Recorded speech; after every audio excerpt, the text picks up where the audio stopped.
Okay, I think we're good. Yep, I can hear myself, so Okay, that's good. promising, right? Okay, so Jim, not to start with a hardball, but one thing that we recently had was there was a bill that was passed in Ohio. The Governor DeWine signed it.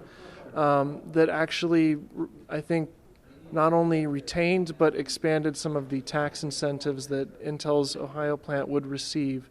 Some of the analysis documents that I read from the Ohio Legislative Commission from this indicated that this is a bill that, with these incentives to Intel, would actually reduce or create revenue shortfalls, I should say, for Ohio for years to come.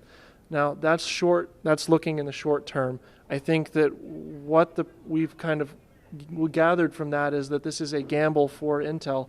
And I think what I'm interested in hearing from you is, what can you tell me about this plant's return on that investment? What can we see long term for the state? Yeah, I'm not sure I would know the exact numbers that you had seen from the study that exists, but what I can tell you that when fabs are operational, and you saw the fab today, it's running thousands of wafers, and the margins for our products are pretty good. The revenue generation is very, very high. It's so high that as a factory manager, a person running the fabs, we almost never shut them down because we want to keep them running 365 days a year, 24/7, and we'll obviously have shifts that are out there.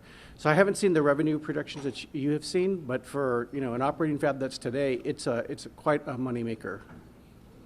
So definitely worth it in the long run, and I think that it sounds like the whatever sacrifices we make short term, keyword is short term.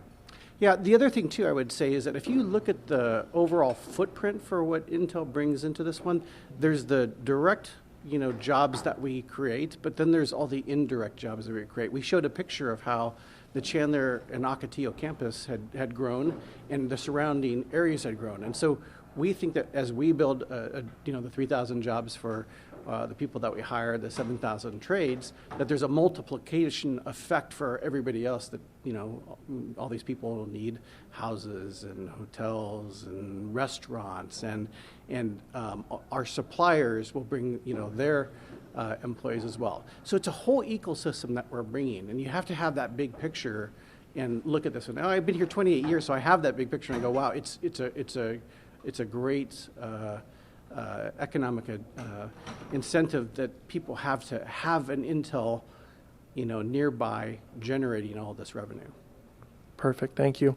One other question I had for you. Now, I know I probably can't ask you about the delay or the reports of delays regarding the construction of the plant, but one thing I'm wondering about, the CHIPS Act, that's the first that I've ever heard of it today. Can you tell me a little bit about what the CHIPS Act funding was intended for the Ohio Intel plant? Yeah, sure. If you look at the semiconductor industry and how, our job really, my mission, here in Arizona to expand that into Ohio is to make that supply chain more even. Manufacturing in the U.S., I tell people, hey, domestic manufacturing is alive and well in Arizona. I'm excited to expand that to Ohio. But in order to do that, we have to be competitive, right? It's too concentrated today in Asia and other places. And all those other companies in these other countries, they get supplemental help to be able to make that effective. So we're just trying to make the playing field even in order to do the supply chain rebalancing back into the United States. So as I understand it, then the CHIPS Act is kind of a way to make the efforts of the new plant cost efficient or cost effective to where you could still say that we're breaking even. Yeah, one of the things is that we invested here many years, 4 different fabs, all Intel funded. We announced 2 more fabs to go, and then we're announcing Ohio. So we're moving in a lot of different places in order to be able to go fast, right? And we can do some great things and make that site the biggest manufacturing site for Intel. It can be bigger than this Arizona site, which is quite a dream for me, but we need some help to be able to do that, and the CHIPS Act can help with that. Thank you so much for answering that. And maybe just to tout a little bit on the size of the Ohio plant. Earlier, you mentioned there was a graphic that that actually illustrates just how the Ohio plant could practically swallow the Arizona plant. Now, hopefully, we'll get that graphic later. But could you just describe that for me for a moment? Sure. The campus that we have here, it's pretty big, 700 acres. But if you look at what we've announced for Ohio, it's 960, almost 1,000 acres that's there. So, okay, you can do the math, right? 700 fits within 1,000. And we can be even more efficient from a layout standpoint. So it took me 28 years to build 4 fabs here. We're going to build 2 more there. I hope that I can build more than that in a much quicker pace. Getting some help. Glad to hear it. Well, thank you so much for that. That's all that I have for questions.